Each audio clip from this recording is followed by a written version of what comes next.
Hello all of you, so welcome back to our channel which is Study Smart with me, and today I'm back with a video series which is for the anatomy PYQs, and I hope you are liking my video and hope it is helpful for you. So let's begin with our video from the question 11, and first question is, what is the most common type of renal cell carcinoma associated with dialysis? So answer is, what is the answer? Clear cell carcinoma, papillary, medullary, chromophobe.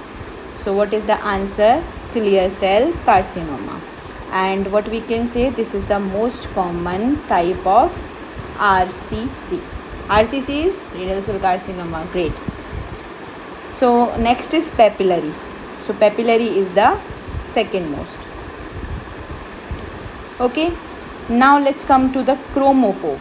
What is the chromophobe? It is the rare. I have written everything over here too. You can see there.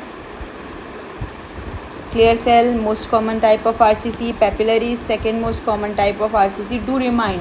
When I am speaking back again, you have to remind it thoroughly. Chromophobe is a rare form of RCC. Collecting duct, this is also a rare form of RCC. Unclassified, this includes tumor that have cells for more than one type of cancer. Correct? Okay, let's come to this. This is the diagram you can see, and over here, what is the thing? This is the clear cell which is having 75% portion, and this is the papillary type 1 and type 2. This is the second most common type, right? And then there is a chromophobe which is the rare collecting duct. This is also a rare, right? Let's come to the next question. Which structure is transmitted through the foramen marked by the arrow? Tell me this. Tell me this. What is the answer? This.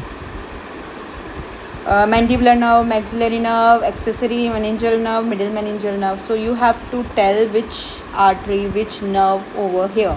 So that is having a middle meningeal artery. And what is this area? What is this? This is foramen spinosum. I am really telling you, you have to remind everything, each and everything. Now let me tell you the brief of this. Arrow marked is the foramen spinosum, and it gives the passage to middle meningeal artery, and that is the normally branch of, it is a branch of what is maxillary artery. Okay, then which is the extension of the external carotid artery. This is extension of, do speak with me, okay, carotid artery. The artery will then travel to, now this artery will be going to travel, these arteries travel a lot, right?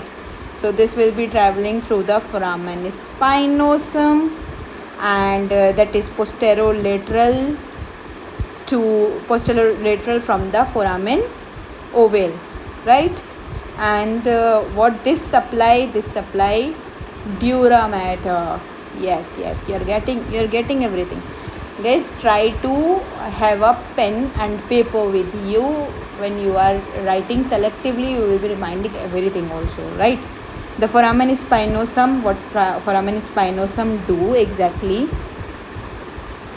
This do, what is this do? This will permits the passage for the middle meningeal artery, middle meningeal vein, and the middle meningeal branch of mandibular nerve. So there is a brief for everything. Now let's see this image. You will be getting to know everything.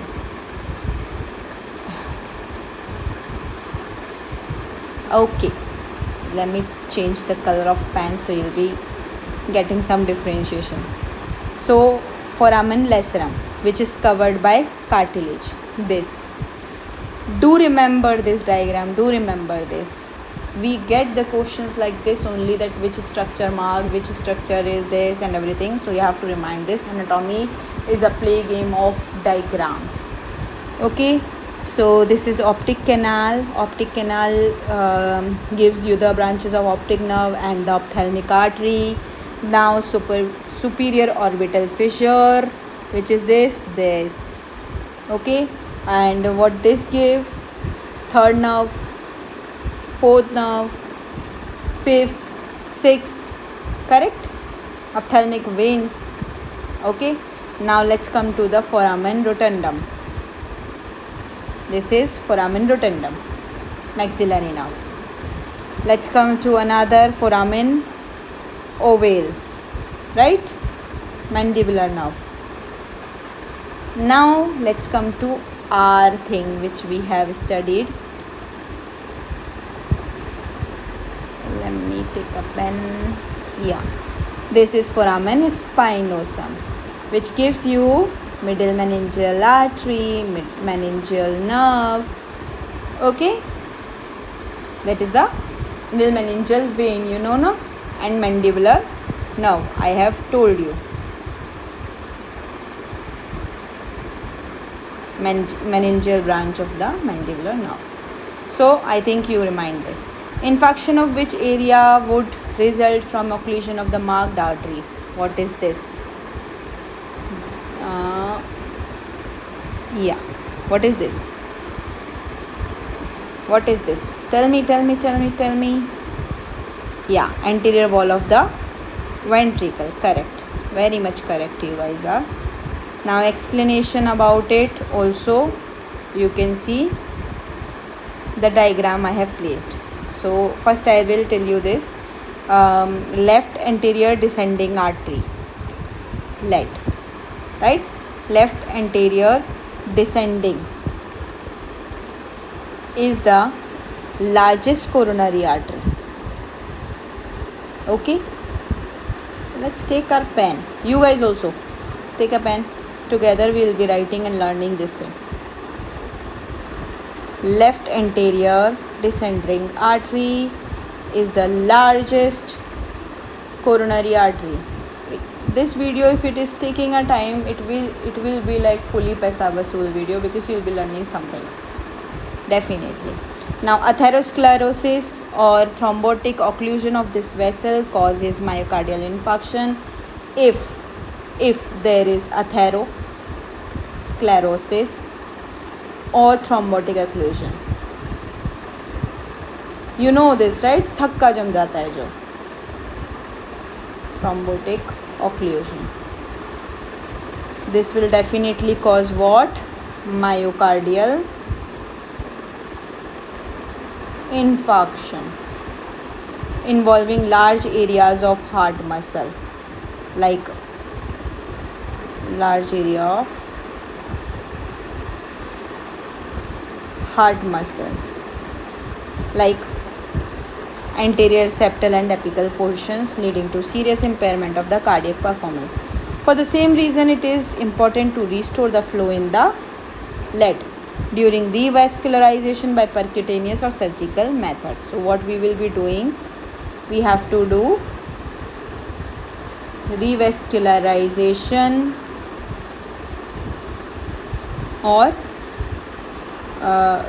revascularization by percutaneous or surgical method.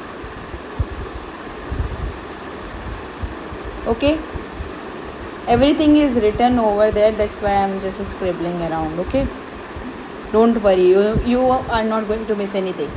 Infarcts involving lead occlusion frequently involve the apex. This can be accompanied by the formation of clots in the apex. These clots can embolize and cause stroke or systemic embolism. What this clots can cause? Stroke or systemic embolism. You can go through with this diagram also. Let's see. Left pulmonary artery. This. Left pulmonary vein. You have to see this. This diagram is really important. Left coronary artery. Yeah. Where is left anterior descending artery? Where is this? There.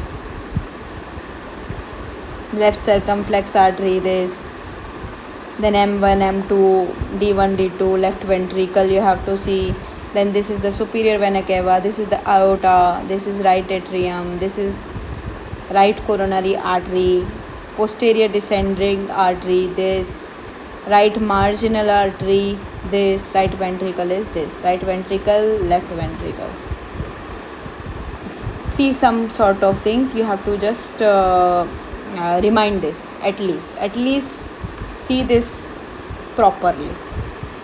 Okay, I'm removing everything from here. Great. Let's go to the another question. We have to complete this as much as early possible because you guys really don't like longer videos, I know this. What is the name of this deformity characterized by the flexion at the PIP joint and extension of the DIP joint? What is this? Tell. Swan neck, mallet, boutonniere, Z deformity. What is this? What is this? Yeah, this. Okay, boutonniere. Boutonniere deformity is a type of joint damage that happens mostly to fingers but can also happen to toes. Mostly to fingers but happen to toes also. It can happen because of an injury like a burn or a cut, or can result from rheumatoid arthritis. The middle joint becomes stuck and the tip of the joint is hyperextend, stuck.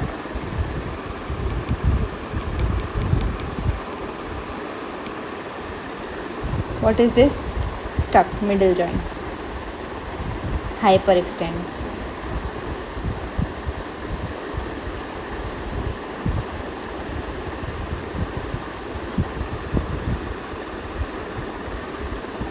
What I'm doing, I don't know.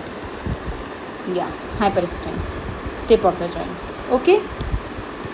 Boutonniere deformity describes a medical condition in which the finger is flexed at the proximal interphalangeal joint and hyperextended at the distal interphalangeal joint. From there it's a flexion, PIP joint, hyperextension, DIP joint. Correct? This is usually a result of trauma in the acute setting and is caused by a rupture of PIP central slip. Let's come to another question. Here you will be seeing another thing. See, what is the name of the deformity shown below? I have recollected this question together, so you will be getting to know both of the things. See this. Yeah, deformity of this. Here. Do focus, don't go anywhere. This is the mallet finger deformity. Yeah, this is not boutonniere. Mallet finger is a common problem for baseball players and it is the injury of the tendon at the tip of your finger. What is this? Tip of our finger. You may find yourself unable to completely straighten your finger and it may droop at the top. The typical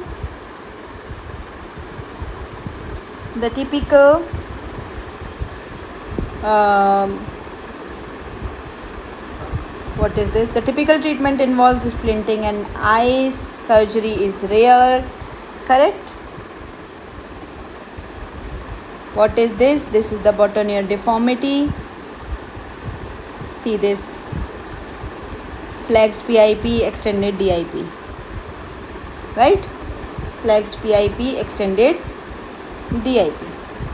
Now the mallet finger, extensor tendon disruption. You can see this. Exact same. Tip of the tendon. Right? Now swan neck. What is swan neck? What happened in boutonniere? This is kind of the structure. What is the swan neck? This kind of structure. Somehow like that. So let's see. In this swan neck, what happened? Flexed DIP. In boutonniere, flexed PIP. In swan neck it is opposite. Okay, hyperextended,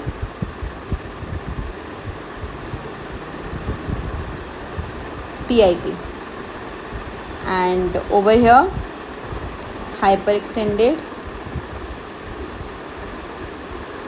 DI. Okay, I hope you know this now. I hope you know this properly. Correct? Is it correct, right? Now differential diagnosis include osteoarthritis, phalangeal fractures, femur fractures, swan neck deformity, for the mallet finger they are telling, metacarpophalangeal injuries, open wounds to the extensor tendon. I hope you remember this properly now. I hope you remember this as good as you can. This image is really worth it for you.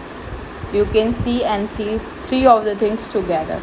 So that's all for this video. Thanks for watching my video. Do share it with your friends, with your batchmates, and to help each other. Study hard. Definitely one thing I can tell you, hard work pays back. So do chase your dreams, and all the best, and stay connected with my channel. Thank you. Bye bye.